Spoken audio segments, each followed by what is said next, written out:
Buenos días, profesor, compañeras y compañeros. El día de hoy les voy a hablar sobre la infección por virus del papiloma humano. Como definición, tenemos que el virus del papiloma humano es un virus de ADN perteneciente a la familia de los papilomaviridae, que está involucrado en la patogénesis de lesiones en mucosas y piel y en el desarrollo de diferentes tipos de cáncer. La principal vía de transmisión del VPH es a través de relaciones sexuales de tipo oral, vaginal o anal con una persona que tenga el virus. La infección por VPH es la infección de transmisión sexual más frecuente en el mundo, tan común que casi todos los hombres y mujeres sexualmente activos lo van a contraer en algún momento de su vida. El VPH presenta más de 200 variantes genotípicas, las que se clasifican como de bajo o de alto riesgo. Los de bajo riesgo afectan a la gran mayoría de personas contagiadas y se asocian principalmente con lesiones cutáneas. De este modo, vemos que son causantes de la aparición de verrugas y lesiones genitales. Los de alto riesgo, por otra parte, se asocian principalmente con infección de mucosas y pueden producir diferentes tipos de cáncer en hombres y en mujeres. De los 200 tipos existentes, unos 14 están dentro de esta categoría por ser potencialmente oncogénicos, siendo las variantes 16 y 18 causantes de más del 70% de los tipos de cáncer de cuello cervicouterino en mujeres. Con respecto a la estructura del VPH, tenemos que el VPH es un virus de doble cadena de ADN rodeado por una cápside, que presenta un genoma con disposición circular. Su genoma puede ser dividido en tres secciones funcionales. La sección E, de genes tempranos, codifica 7 proteínas con funciones reguladoras en la célula epitelial infectada, algunas de ellas involucradas en la resistencia a los mecanismos defensivos de la célula huésped como la apoptosis. La región L, de genes tardíos, codifica dos proteínas estructurales, L1 y L2, que forman parte de la cápside viral. La región URR contiene secuencias encargadas del control de la replicación viral y la transcripción. Con respecto a los mecanismos de infección, primero que nada tenemos que el genoma del VPH codifica 9 proteínas, cada una de las cuales juega un papel importante en el ciclo de vida del virus y en la transformación de las células del huésped. El VPH ingresa a las células epiteliales a través de microlesiones o microabrasiones del epitelio. La proteína de la cápside del VPH se une a los receptores celulares ubicados en la membrana basal o a la superficie de las células de la capa basal. Luego, el virus ingresa a la célula blanco mediante un mecanismo de endocitosis y viaja a través de la célula en dirección al núcleo. Finalmente, el genoma viral es transportado hacia el núcleo ingresando por los poros nucleares. El VPH de este modo alcanza el núcleo 24 horas después de la unión a la membrana de las células basales. Una vez dentro, el virus permanece inactivo hasta que se activa su ciclo de vida en estados de inmunosupresión del huésped. Primero se inicia la transcripción viral de la región E, que va a permitir, por un lado, la replicación del genoma viral y, por otro lado, el mantenimiento del genoma del huésped y de su funcionamiento en el tiempo. La replicación del ADN viral se hace en simultáneo a la replicación del ADN del huésped, y los genomas virales creados se transmiten a las células hijas durante la división celular, acoplándose a los cromosomas.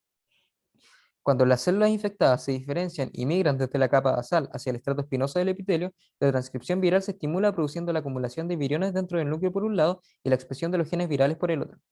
De este modo, se observa que la expresión de los genes tempranos del virus se da en simultáneo con la diferenciación de las células epiteliales, y recién la expresión de los genes tardíos se observa únicamente en los queratinocitos totalmente diferenciados de los estratos superiores, que es lo que muestra esta imagen.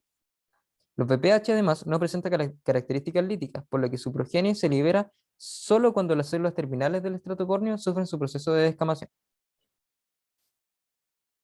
En relación a las alteraciones morfológicas, vemos que los VPH de alto riesgo producen en mayor cantidad alteraciones a este nivel. La replicación adicional del genoma viral hace que las células huésped crezcan de manera irregular y desorganizada en comparación con las células normales. De este modo, observamos que las células sufren cambios morfológicos como displasia leve, moderada y grave, tal como se observa en esta imagen. Además, se ha observado que la gravedad de estos cambios morfológicos tiene estrecha relación con la cantidad de células infectadas por el virus, por lo que en este punto es muy importante la capacidad que tenga el virus para replicarse al mismo tiempo que niegue cualquier acción del sistema inmunológico. En cuanto a la fisiopatología del VPH en relación al desarrollo del cáncer, vemos que la infección del VPH de alto riesgo conduce al desarrollo de lesiones precancerosas en el epitelio. Sin embargo, la infección de VPH por sí sola no es capaz de producir cáncer, sino más bien existen diferentes factores involucrados relacionados a las características propias del huésped. En la infección por VPH existen unas proteínas que cumplen una función clave en la carcinogénesis. Estas son las oncoproteínas E6 y E7, las cuales alteran la función normal de los genes supresores de tumores en el huésped y dañan progresivamente otros segmentos del ADN normal. E6 y E7 interrumpen el control de los puntos de control que buscan reparar los daños en el ADN al frenar la acción de inhibidores de CDK y degradar la P53. Esto permite que las células alteradas evadan la apoptosis y puedan seguir replicándose. Además, induce entradas no programadas a la etapa S del ciclo celular gracias a que degradan la proteína de retinoblastoma, que en su forma activa se encarga de bloquear la transcripción de genes necesarios para la iniciación de la replicación del ADN.